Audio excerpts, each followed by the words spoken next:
Sehingga disitulah mereka bisa menang.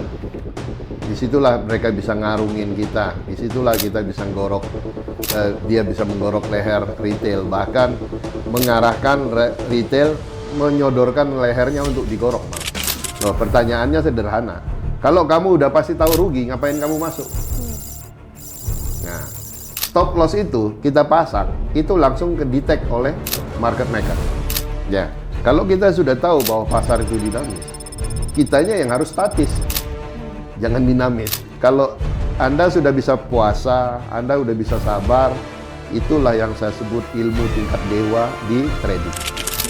Tapi kalau Anda masih belum bisa kontrol pasar dan tetap mau masuk, Anda sebaiknya pergi ke RSKO, Rumah Sakit Ketergantungan Obat.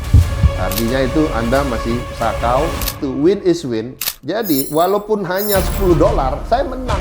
Dengan mempertahankan mentality sebagai winner, kita akan jadi pemenang terus.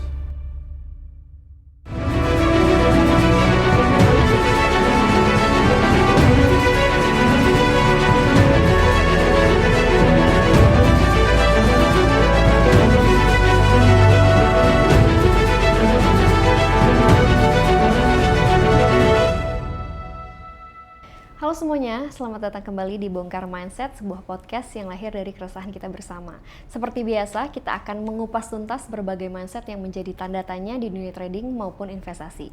Bersama saya Dini Apriliana dan kita akan ngobrol-ngobrol santai namun mendalam langsung bersama foundernya. Kita akan ngebahas strategi, mindset dan juga pengalaman-pengalaman pribadi beliau di dunia trading dan juga investasi. Nah, spesial di episode kali ini kita akan masuk ke dapur seorang trader profesional dan kita akan membongkar rahasia di balik strateginya yang berhasil, yaitu teknik dan taktik dagang emas ala Fir Abdul Jamal. Dan tentunya saya nggak akan sendirian karena saya sudah ditemani oleh mastermind di balik ini semua, yaitu Bapak Fir Abdul Jamal. Halo Pak Fir, selamat datang kembali di Bongkar Mindset. Apa kabarnya Pak Fir? Kabar baik, alhamdulillah. Oke Pak Fir, langsung saja kita ke topik kita hari ini, yaitu teknik dan taktik dagang emas ala Fir Abdul Jamal, Pak. Nah, Pak Fir kan kalau kita lihat sekarang ini banyak sekali trader-trader, khususnya trader pemula yang tiba-tiba langsung terjun nih ke pasar, Pak, tanpa adanya persiapan. Karena menurut mereka modal aja tuh udah cukup gitu ya, Pak. Tapi sebenarnya apakah modal itu hanya modal saja sudah cukup, Kak? Apakah ada hal-hal yang perlu kita persiapkan, mungkin kayak teknik dan taktik dagang di dalam sebuah trading, Pak? Apa yang menurut Bapak apa sih pentingnya nih punya teknik dan taktik dagang sebelum kita benar-benar nyemplung ke dunia trading nih, Pak? Baik, kalau kita sudah bicara teknik dan taktik, artinya teknik dan taktik dagang dari market maker juga ada 1001 cara. Nggak mungkin kita bisa menghafal cara-cara mereka. Tetapi market maker hafal behavior dan cara-cara retail. Sehingga disitulah mereka bisa menang. Disitulah mereka bisa ngarungin kita. Disitulah kita bisa dia bisa menggorok leher retail. Bahkan mengarahkan retail menyodorkan lehernya untuk digorok malah. Ya, jadi kita harus belajar teknik dan taktik dagang. Nggak usah terlalu banyak belajar teori, teknik dan taktik dagangnya seperti apa. Contoh, apabila terjadi gap down kayak tadi pagi. Kalau gap down-nya sudah lebar, jangan pikir panjang, buy saja. Dalam waktu immediately kita sudah bisa profit $200 dalam waktu singkat, menit saja hitungannya. Nah, kalau kita sudah tahu gap down, gap up, semua pola-pola, pattern-pattern yang ada di itu, ya kita ikutin aja. Gitu. Oke, tapi kan kita sebagai trader pemula nih Pak, khususnya kita nggak langsung tahu nih teknik dan taktik dagang yang tepat untuk diri kita sendiri. Gimana caranya kita mencari, oh teknik ini ternyata cocok nih sama saya. Karena kan teknik A sama teknik B belum tentu cocok sama semua orang begitu Pak. Pertama kita nggak usah membandingkan teknik kita dengan teknik orang lain dulu. Kita melihat, mempelajari alur pikir logis market maker-nya dulu. Yes. Contoh saya kasih ilustrasi. Apabila ada 900 orang yang melakukan sell, memasang posisi sell. Sementara ada 100 orang yang memasang posisi buy. Secara logika kalau kamu jadi bandar, jadi market maker ataupun LP, kamu naikin atau turunin? Naikin. Kenapa naikin? Biar harganya lebih Iya. Secara logika seorang market maker, kalau ada 900 orang yang pasang sell dengan 100 orang yang pasang buy, selaku market maker saya akan naikin. Kenapa? Saya akan beri keuntungan hanya untuk 100 orang. Sementara yang 900 itu akan call margin. Saya akan karungin semua itu. Disitulah untungnya. Sama kebalikannya juga begitu. Apabila ada yang pasang buy, terlalu optimis, FOMO, ada 900, ada 2 juta orang pasang buy, ternyata yang pasang sell hanya 100, 200 orang, dia akan kasih ke bawah. Kenapa? Yang buy otomatis pasti call margin. Itu salah satu yang harus kita pelajari di pasar. Teknik dan taktik dagang seorang market maker. Kedua, di pasar, market maker itu beda dengan di bursa. Di bursa IHSG, pasar tutup jam 4, jam 7 malam baru bisa print yang namanya DPS, daftar pemegang saham. Di situ baru dia tahu, oh berapa orang yang beli, berapa orang yang jual, berapa yang akumulasi, dan lain-lain. Bisa terlihat detail di DPS. Tapi setelah jam 7 malam. Tapi kalau di pasar gold, lifetime, detik ini juga saya tahu berapa orang yang beli, berapa orang yang jual. Nah, pada saat dia tahu di situ, nah, itulah salah satu kelebihan market maker, dia bisa tahu detik ini ada berapa yang buy, ada berapa yang sell. Itu yang saya maksud, kita sebagai retail harus tahu teknik dan taktik dagang seorang market maker. Terus kemudian, stop loss. Banyak retail senang sekali pasang stop loss. Alih-alih katanya, oh ini Pak, kita pasang stop loss ini supaya bisa mengukur kerugian kita. Kalau dia turun sekian, kita stop loss, artinya kerugian kita nggak makin dalam. Loh, pertanyaannya sederhana. Kalau kamu udah pasti tahu rugi, ngapain kamu masuk? Nah, stop loss itu kita pasang, itu langsung ke-detect oleh market maker. Jumlah orang yang pasang stop loss, itu ketahuan detik ini ada berapa ribu, berapa juta orang yang pasang stop loss. Anda boleh buktikan, stop loss itu pasti dikejar. Itu cara tergampang, cara termudah market maker making profit setiap hari. Pertama adalah list orang yang pasang stop loss. Jadi saya mengajarkan murid kita, kamu memang lemah, kamu memang equity-nya melarat, tapi jangan nunjukin bahwa kamu melarat. Karena apa? Semakin dikejar. Jadi semakin banyak yang pasang stop loss, makin dikejar. Dikejar truk, habis. Nah, gitu. Jadi kalau kita masuk pasar sudah dengan mental bukan petarung tapi mental loser, bahwa saya masuk ini kalah, nggak ada gunanya. Nah, itu merupakan baru beberapa teknik dan taktik dagang. Nah, nanti pada saat Anda ikut training saya akan mengajarkan 1001 macam cara teknik dan taktik dagang. Pertama, bukan teknik dan taktik dagang kamu, teknik dan taktik dagang market maker dulu. Kalau kamu sudah tahu, kamu tinggal menyesuaikan. Makanya yang saya ajarkan ilmu algoritma market maker itu mempelajari alur pikir logis seorang market maker. Begitu kamu tahu alur pikir logis market maker itu mau ngapain, kamu tinggal menyesuaikan saja. Nah, contoh di pasar sideway. Di pasar sideway itu kenapa kalau kamu pasang 3 poin pasti laku, tapi kalau kamu pasang 6 poin, 7 poin, 8 poin, 10 poin, pasti nggak laku. Karena market maker sendiri untungnya 6 poin. Jadi kalau mereka untung 6 poin, kantong kiri, kantong kanan mereka bolak-balik untung 6 poin. Makanya kalau sideway kadang tuh panjang dan lebar, lama sekali. Sideway bisa ada yang 2 minggu. Di situ mereka buat profit. Jadi kita harus tahu bahwa market maker itu masuk ke pasar, mereka bukan sinterklas. Datang bagi-bagi duit. Enggak, mereka mau bikin duit. Tapi caranya gimana? Nah, nanti bonus itu mereka pada saat badai. Pada saat badai itulah bonus yang terbesar yang mereka dapat dari trading. Dan pada saat badai itulah akun-akun jumbo itu habis.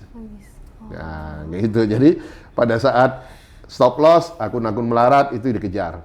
Karena dia tahu yang pasang stop loss pasti akun melarat. Itu yang dikejar dulu. Gitu. Oke. Oke. Berarti sepenting itu ya Pak, teknik dan taktik dagang secara nggak langsung itu semacam blueprint kita, peta kita untuk supaya kita nggak kehilangan arah begitu ya Pak. Benar. Ya? Nah Pak Fir, kalau metode dagang atau teknik dagang sendiri dari versi Pak Fir ini seperti apa? Apakah lebih diterapkan ke teknikal kah, fundamental kah, atau kombinasi nih Pak? Kalau di goal kita udah nggak usah mikirin fundamental goal udah bagus. Tinggal fundamental kalau goal itu opposite dengan ekonomi. Ya. Kalau ekonomi membaik, goalnya jatuh. Kalau ekonomi memburuk, goalnya pasti naik. Ya, kayak kemarin dolar membaik, ya goalnya turun. Tinggal kebalikannya aja. Nah sekarang kita tinggal lihat kenapa seperti itu Pak. Ya itu sebenarnya logik atau bagaimana mereka membuat itu terverifikasi bahwa harga emas terkoreksi itu karena ada alasan lain. Nah, jadi kalau bagi market maker sebenarnya yang penting ada alasan yang kuat bahwa emas itu jatuh kenapa? Bukan karena sengaja dijatuhin, tetapi ada faktor-faktor eksternal di luar itu yang membuat emas itu jatuh. Tapi semua itu balik-balik lagi propaganda psikologis semua. Tinggal kita ngerti, oh sekarang mainnya sekian. Dan kalau kita sudah mengerti trading range-nya, kalau kita udah ngerti, oh ini berarti range-nya mau dibawa sekian level. Bagaimana dengan pasar yang lainnya Pak? Seperti forex? Sama saja, konsep kerjanya sama aja. Tapi fundamentalnya tetap dibutuhkan kan Pak? Ya, kalau seperti forex, ya tentu pair mata uangnya itu ya dilihat dari fundamental negara masing-masing. Oke. Nah menarik sekali nih Pak, perpaduan teknikal dan juga fundamental yang sering menjadi kombinasi yang ampuh begitu ya Pak. Nah kalau kita bicara tentang strategi yang Bapak gunakan saat ini, menurut Bapak di pasar emas yang satu ini lebih cocok scalping kah, atau intraday kah, atau swing trade kah? Menurut Pak Fir sendiri seperti apa? Menurut saya kalau pasar emas ini lebih cocok scalping. Kenapa Pak? Scalping karena range pergerakannya cukup tinggi dan dalam. Nah, sedangkan kalau kita mau investing, Anda harus punya uang banyak untuk beli emas fisik, kemudian simpan di bullion bank, dan simpan sekian tahun, udah naik cukup baru jual. Nah, jadi kalau Anda beli di harga 3.000, kemarin baru naik sampai 3.500, Anda jual, habis Anda kehilangan barang, Anda nggak mungkin bisa pungut lagi harga emas di 3.000. Belum tentu dia terkoreksi ke 3.000 lagi. Jadi yang paling tepat itu ya scalping. Karena scalping itu Anda nggak akan pernah kehilangan barang. Anytime Anda bisa dapat barang. Tinggal murah apa mahal aja kan. Ya, betul. Nah, tapi kalau di emas fisik, kalau Anda sudah punya harga 3.000, Anda jual, sayang. Anda kehilangan barang.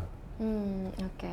Nah bicara tentang efektivitas teknik ini sendiri, banyak nih trader yang langsung mengejar angka winning rate-nya yang cukup fantastis begitu Pak. Berapa winning rate yang realistis Pak yang bisa dicapai, dan apa dengan teknik dan taktik dagang seperti apa yang Bapak ajarkan ke para trader nih Pak? Winning rate di goal itu 100% itu udah bagus. Dan mudah dicapai untuk 100% untuk di goal. Jadi winning rate 100% itu udah bagus. Kalau sampai 1000% itu berarti extraordinary winning rate, dan biasanya yang sudah pro baru bisa dapat. Sedangkan pemula yang baru masuk di pasar terus baru 6 bulan, 100% pun itu udah bagus mereka bisa dapat. Dan itu bisa achievable. Dan achievable 100% itu. Dengan modal berapapun? Modal berapapun, modal 10 juta Anda bisa untung 10 juta juga. Itu bedanya di pasar gold. Nah, jadi winning rate 100%, 200% itu biasa. Yang extraordinary itu ribuan persen. Dan itu pun terjadi. Dan tentunya dengan modal yang cukup. Enggak, modal berapapun Anda bisa dapat untung 1000% juga. Ya contoh si anak yang umur 19 tahun itu. Modal 100 juta. Untung 2,5 M aja dia udah berapa ratus persen itu kan. Yes. Nah, hampir 250%. Kalau dia untung udah 10 M, udah ribuan persen itu. Jadi achievable semua. Oke. Nah, apakah winning rate itu bisa menjadi salah satu indikator atau tolak ukur keberhasilan seorang trader, Pak? Enggak juga, karena market kan dinamis. Contoh 1000%. Kita berhitung profit 1000% itu terjadi di tahun lalu dengan sangat mudah. Even setiap hari kita bisa menang sampai 1000%. Tetapi di tahun 2025 sekarang nggak gampang mendapatkan 1000%. Kalau kemarin bisa 1000% sehari, sekarang mungkin 1000% itu sebulan, bisa 3 bulan. Nggak mudah seperti tahun lalu. Jadi tergantung siklus marketnya juga. Oke, ini penting juga nih Pak untuk diluruskan. Jadi winning rate itu bukan tergantung berapa sering kita menang, tapi berapa besar kita cuan dan seberapa kecil kita loss gitu ya Pak ya. Betul. Oke. Nah, kemudian kita masuk ke lebih ke disiplin dan juga adaptasi terhadap trading emas nih Pak. Nah ini kan untuk bisa berdagang dengan baik kita kan pasti butuh disiplin. Lagi-lagi kita masuk ke arah-arah yang fundamental nih. Karena ini ternyata berperan penting sekali. Nah seberapa penting nih Pak disiplin dalam menjalankan teknik dan taktik dagang yang sudah kita terapkan nih Pak. Agar biasanya di mana seorang titik trader paling sering itu paling lengahnya itu yaitu akhirnya melanggar trading plan-nya gitu loh Pak. Ya, dari awal kita selalu bicara disiplin. Artinya disiplin ini tidak bisa ditoleransi. Kenapa? Market kita nggak bisa tahu. Kadang dia menuruti apa kata hati kita, kadang dia kontra dengan apa kata hati kita. Jadi bagi saya keluar secepatnya itu lebih baik. Jadi jangan menunggu bahwa ini akan kuat, akan naik, akan kemana, nggak usah. Kalau Anda sudah fokus di scalping, ya scalping saja. Jangan berubah scalping. Oh, udah naik nih. Kita berubah pikiran. Oh, saya mau mid hold aja, Pak. Begitu sudah $1.000, naik lagi. Wah, saya rubah, Pak. Dari day trade, dari scalping, saya mid hold. Sekarang karena naik lagi, saya jadi long hold. Naik lagi. Nggak TP juga. Udah untung $3.000, masih nggak TP juga. Akhirnya apa? Scalping nggak dapat, mid hold nggak dapat, long hold nggak dapat. Akhirnya apa? Longsor. Nah, begitu udah longsor, mau ngomong apa? Ya? Mau bicara apa? Ya, kalau sudah longsor kan? Ya, jadi akhirnya menyesal. Wah, tahu gitu tadi saya TP di atas. Akhirnya selalu ilmu tahu gitu lagi yang keluar. Tapi kan pasar ini kan sangat dinamis banget ya Pak. Nah, gimana caranya seorang trader ini bisa beradaptasi dengan teknik yang biasanya dia pakai tapi tiba-tiba udah nggak relevan lagi nih Pak sama kondisi pasar? Ya, kalau kita sudah tahu bahwa pasar itu dinamis, kitanya yang harus statis, jangan dinamis. Jadi ilmu kita jangan berubah-berubah. Firm, kalau saya ambil 5 poin, ambil 10 poin, ya saya ambil 5 poin, 10 poin. Jangan berubah-berubah gitu. Sekarang 3 poin, begitu dia naik, rubah jadi 10 poin. 10 poin udah dapat, pindahin lagi 20 poin. Ya nggak bisa-bisa gitu. Ada nggak indikator atau sinyal-sinyal tertentu yang, ada nggak sinyal atau ciri-ciri tertentu yang bisa jadi indikator kita untuk menyesuaikan strategi kita nih Pak?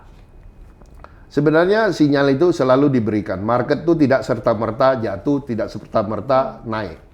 Ya, contoh apabila dia mau naik. Ada pola atau pattern yang namanya wash and rinse bullish. Pada saat terjadi wash and rinse bullish, dia akan terbang. Cuma orang kadang nggak sadar, ataupun tahu bahwa itu wash and rinse bullish, tapi masih kayaknya belum confirm deh, kayaknya belum confirm. Begitu sudah confirm baru dikejar. Begitu terkejar, terbalik arah. Sama wash and rinse bearish juga seperti itu. Jadi pasar itu selalu punya sinyal, nggak ada serta-merta langsung jatuh. Kecuali tiba-tiba ada perang, ada bom, dan lain-lain. Itu biasanya terjadi lonjakan yang tiba-tiba. Jadi kalau pasar itu selalu seperti itu, ya kita harus siap sedia setiap saat. Makanya lebih baik sudah untung itu ya TP saja. Karena kita nggak tahu 5 jam ke depan mau jadi apa, 1 jam ke depan mau jadi apa, 5 menit ke depan mau jadi apa, kita nggak tahu. Tapi seringkali Pak nih momen euforia atau loss besar tadi tuh mendorong seorang trader itu jadi over trading. Nah gimana akhirnya Pak Fir sendiri membatasi diri nih Pak dalam pasar, terutama saat rasa tamak dan juga dorongan untuk balas dendam di pasar itu cukup tinggi tuh Pak? Jadi gini ya, Dini, Sulit saya mengajarkan ilmu yang tidak dicoba oleh orang itu sendiri. Jadi kalau dia mau master, dia harus banyak berlatih dan mencoba semua kesalahan-kesalahan yang ada di pasar. Baru dia bisa. Jadi yang namanya intuisi, setiap trader itu tidak bisa kita beli di toko. Dia nggak bisa beli, saya mau beli intuisi tingkat tajam nomor 1, nomor 2, nomor 3. Nggak bisa. Dia harus coba. Makanya sulit bagi seorang trader bisa jago hanya karena tradingnya seminggu sekali atau 2 bulan sekali. Sulit. Nah, makanya maturity itu perlu dibangun. Saya bisa tidak trading seminggu. Kalau saya mood lagi nggak mau trading, saya nggak mau trading. Kalau dia sudah di langit, sudah tinggi, saya lebih baik pesan tiket, saya jalan-jalan. Daripada saya di depan komputer, di depan laptop, akhirnya saya masuk. Karena walaupun saya sudah pengalaman, yang namanya emosi, kadang saya juga, wah ini bagus juga ini, udah di bawah nih. Saya masuk, ternyata dibawa lagi ke bawah. Nah, jadi saya kalau sudah miss berapa kali, salah berapa kali, berarti saya kurang liburan. Udah saya matiin aja, saya tinggalin. Sometimes saya pernah liburan nggak bawa HP trading ya. Masukin di berangkas, kunci, saya nggak bawa. Jadi saya nggak bisa ngambil. Jadi walaupun dia jatuh pun, ya saya lihat aja gitu. Pada saat saya jatuh, oke, nanti begitu dia sudah jatuh sampai dalam sekali, ya terpaksa lah. Saya buka HP yang saya bawa, terus saya masukin password saya tadi untuk masuk di pasar. Atau kalau enggak, saya telepon istri saya, tolong beliin. Nah, jadi kalau Anda sudah bisa puasa, Anda sudah bisa sabar, itulah yang saya sebut ilmu tingkat dewa di trading. Tapi kalau Anda masih belum bisa kontrol pasar dan tetap mau masuk, Anda sebaiknya pergi ke RSKO, Rumah Sakit Ketergantungan Obat. Artinya itu Anda masih sakau, Anda bisa masih kecanduan, itu Anda masih belum sehat. Anda masih berobat jalan itu. Nah, ilmu tingkat dewa, Anda udah bisa puasa. Anda bisa memutuskan, matikan HP, saya nggak trading. Cukup. Nah, ataupun Anda udah bilang, bulan ini saya udah untung $20.000. Saya cukup dulu lah. Saya mau ambil 50 juta, mau jalan-jalan dulu ke mana, ke Jogja kayak gitu. Nah, itu baru Anda udah bisa jadi trader master. Berarti dari Pak Fir sendiri, teknik untuk membatasi dirinya cukup untuk puasa dulu untuk trading begitu ya Pak, kurang lebih. Nah, Pak Fir sendiri kan ini pernah menyebut bahwa untuk memahami market itu seperti membaca alur cerita gitu ya Pak, kalau nggak salah. Nah, dalam konteks trading emas ini, ada nggak sih Pak kira-kira pola-pola tertentu yang sering muncul dan jadi acuan nih Pak dalam teknik dagang? Mungkin misalnya seperti waktu aktif di pasar, kemudian reaksi terhadap berita atau news yang sedang terjadi di pasar, seperti apa Pak? Contoh ya, apabila ada ATH lalu, sometimes ATH ini contoh di satu harga, untuk jebol ATH yang lalu, itu mudah sekali. Dari perhitungan bandar, perhitungan orang awam saja, ini mudah sekali. Karena hanya tinggal 28 poin saja, kenapa nggak dijebol? Kadang tinggal 20 poin, nggak dijebol. Jadi kan membuat orang semakin penasaran. Akhirnya apa? Orang rame-rame buy. Karena berharap bahwa ini akan jebol ATH dan jebol akan menciptakan ATH baru. Ternyata setelah rame-rame orang FOMO beli, dirobohin. Nah, itulah yang saya bilang tadi, rumus 900 banding 100 tadi, itu harus ada di kepala kita sebagai trader. Kita bisa lihat, dalam satu masa tahun lalu, ada sampai 5 kali gagal break high. Setelah 5 kali break high itu gagal, itu sudah banyak yang nyangkut di atas. Setelah nyangkut di atas itu dibawa nyelam sampai 2540, gone semua, mati. Nah, itulah salah satu cara yang 900 banding 100 ilmu tadi yang saya ajarkan itu, bahwa itulah yang menyebabkan banyak orang nyangkut dan akhirnya call margin. Nah, itu salah satu ciri. 5 kali ATH gagal, langsung rubuh. Nah, selain pola pasar, kira-kira seberapa penting sih Pak data dan juga analisis real time di pasar nih Pak? Kalau saya trading nggak terlalu banyak pakai data. Saya udah lihat cluster, saya beli. Banyak orang sudah gambar cluster masih nanya lagi. Saya bilang, mengutip apa yang disampaikan oleh almarhum Gus Dur, kalau kamu nggak percaya doa, nggak usah berdoa.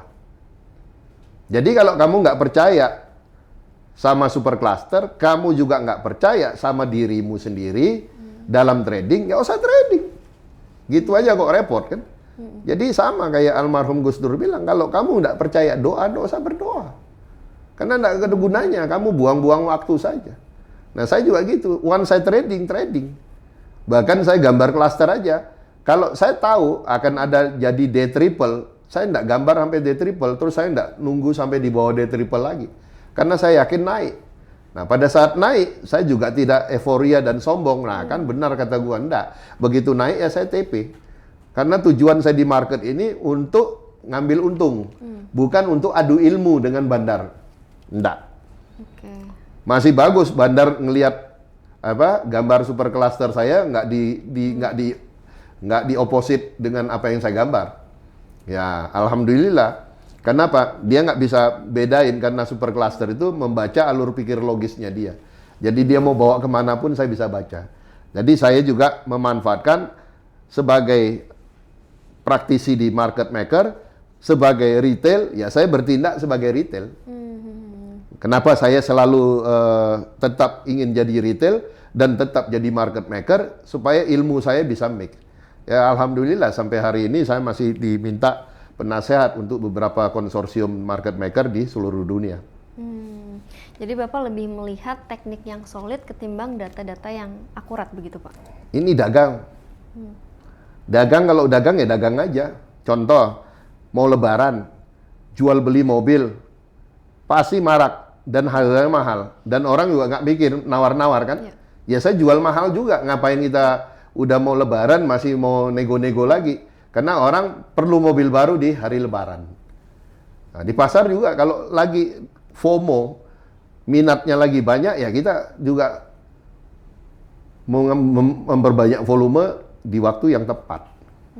Nah, kalau bicara soal teknis, ada nggak sih Pak tools-tools khusus yang menunjang Bapak atau yang menunjang untuk trader bisa teknik dan taktik dagangnya supaya baik gitu Pak? Kalau saya prinsipnya saya hanya gunakan super cluster dan price action. Karena at the end dari semua parameter yang ada di seluruh muka bumi dunia ini, seluruh muka bumi ini adalah price action. Price action itu artinya apa? Itu yang sudah terjadi. Itu yang sudah dilakukan oleh pasar, itu yang sudah dilakukan oleh market maker. Artinya kalau price action udah bekerja, volume udah bekerja, you just follow aja. Just follow, you make profit, udah profit ya, ambil. Ambil yang porsi lu, jangan porsinya bandar lu mau ambil. Nah, simple, membuat saya itu trading ya. Kenapa? Saya di satu kaki saya sebagai retail, di satu kaki saya sebagai market maker, ya saya harus tahu gamenya seperti apa. Pada saat saya jadi retail ya saya harus cepat. Kenapa? Antara bandar dengan bandar pun kata orang Papua STS, siapa tipu siapa kan? Jadi ya saya harus cepat-cepatan juga kan? Jadi kalau saya nggak cepat-cepatan bisa aja saya juga digulung juga gitu. Karena di pasar gold itu ya marketnya besar sekali. Jadi uang kita itu seperti menggarami air laut, nggak ada apa-apanya. Oke. Nah Pak Fir, setelah kita bahas mulai dari pentingnya teknik, terus gaya trading dan juga adaptasi dan juga mindset kita terhadap trading, kira-kira apa nih kesimpulan utama yang ingin Bapak sampaikan kepada penonton ataupun trader-trader terkait dengan teknik dan taktik dagang ala Fir Abdul Jamal ini Pak? Ya, saya hanya berpesan, ingat, kita semua yang masuk di pasar, rata-rata sebagian besar bukanlah entrepreneur. Jadi jiwa dagang tuh enggak ada. Cuma ada jiwa judi aja. Jiwa spekulan ada. Jiwa nekat itu ada gitu. Bahkan enggak ada takutnya. Nah, saya hanya berpesan, satu, kita bukanlah berasal dari background entrepreneur, pedagang. Jadi kita sekarang mulai belajar berdagang. Nah, belajar berdagang itu yang penting untung. Win is win, ya. Jadi dalam film Fast Furious itu antara Toretto dan Brian kebut-kebutan. Terus begitu sudah menang, si Toretto menang, terus Brian bilang, "Sebenarnya tadi saya menang. Hanya beberapa inci aja." Terus Toretto bilang, "Win is win. Berapa inci pun tetap saya yang menang." Nah, kalau kita sudah tahu konsep seperti itu, win is win. Jadi, walaupun hanya $10, saya menang. Dengan mempertahankan mentality sebagai winner, kita akan jadi pemenang terus. Jadi win is win. Jadi menang ya menang. Jadi jangan pernah punya mental loser gitu. Yes. Nah, itulah pesan saya. Mental pedagang kita nggak punya. Terus kemudian kita juga semua rata-rata mental spekulasinya lebih tinggi dari mental dagang. Nah, itu yang membuat saya minta kita mulai sekarang itu mulai realistis. Kamu mau jadi apa di sini? Mau jadi pedagang ya? Jadi pedagang. Jadi jangan mau berubah-ubah, hari ini pedagang, besok jadi investor, jangan. Jangan kita ngomong investor, setelah nyangkut kita ngomongnya kita investor kan. Tapi waktu sebelum nyangkut kita bilang, oh I'm a scalper. Tapi begitu nyangkut baru bilang Anda investor. Jadi teknik dan taktik dagang itu ya jadi pedagang lah. Karena kita mentalnya bukan semua dari entrepreneur, ya harus belajar. Baik, sebuah rangkuman yang luar biasa, Pak. Nah, untuk menutup dari Mastermind Bongkar Mindset ini, mungkin Pak Fir ingin memberikan pesan-pesan terkait trading apa yang baik untuk dijalankan dari mulai teknik, mentalitas, dan juga arah yang benar untuk para penonton atau trader yang di rumah nih, Pak. Ya, sama saja. Menyederhanakan pikiran kita, mindset kita, menyederhanakan teknik dan taktik dagang, insya Allah akan selamat di pasar. Yang penting pesan saya tadi, jangan kebanyakan minum obat pil biru. Ya, di market ini kita tidak perlu lama keluar gitu. Cepat keluar lebih bagus. Ya, jadi lebih baik cepat keluar daripada lama keluar di market. Karena lama keluar belum tentu kita sukses di sini. Oke, siap. Baik, terima kasih Pak Fir, luar biasa sekali insight-nya pada hari ini. Sekarang kita tahu bahwa teknik dan taktik dagang itu bukan soal nekat, tapi lebih ke jantungnya trading begitu ya Pak ya? Tetap harus ada rasa takut. Oke. Jangan juga kita terlalu overconfident, nggak ada takut. Kenapa? Kita harus memelihara rasa takut. Karena takut itu adalah karunia daripada Tuhan. Supaya kita cermat berhitung. Kalau kita udah nggak ada takutnya, itu nekat. Nah, makanya banyak trader itu nggak ada takutnya. Ibaratnya berani mati. Oke, baik, terima kasih sekali lagi atas ilmunya yang sangat bermanfaat pada hari ini. Semoga apa yang kita bagikan hari ini bisa membongkar mindset-mindset lama yang mungkin selama ini keliru yang kita pelihara, dan bisa menjadi mindset baru yang lebih maksimal ke depannya Pak ya. Amin. Nah, itu dia teman-teman tadi episode kita kali ini dengan tema teknik dan taktik dagang ala Fir Abdul Jamal. Kalau kalian suka videonya, jangan lupa untuk like, subscribe, dan share ke teman-teman kalian. Saya Dini Apriliana, pamit undur diri. Sampai jumpa di episode-episode selanjutnya. Salam cuan dan tetap semangat. Bye.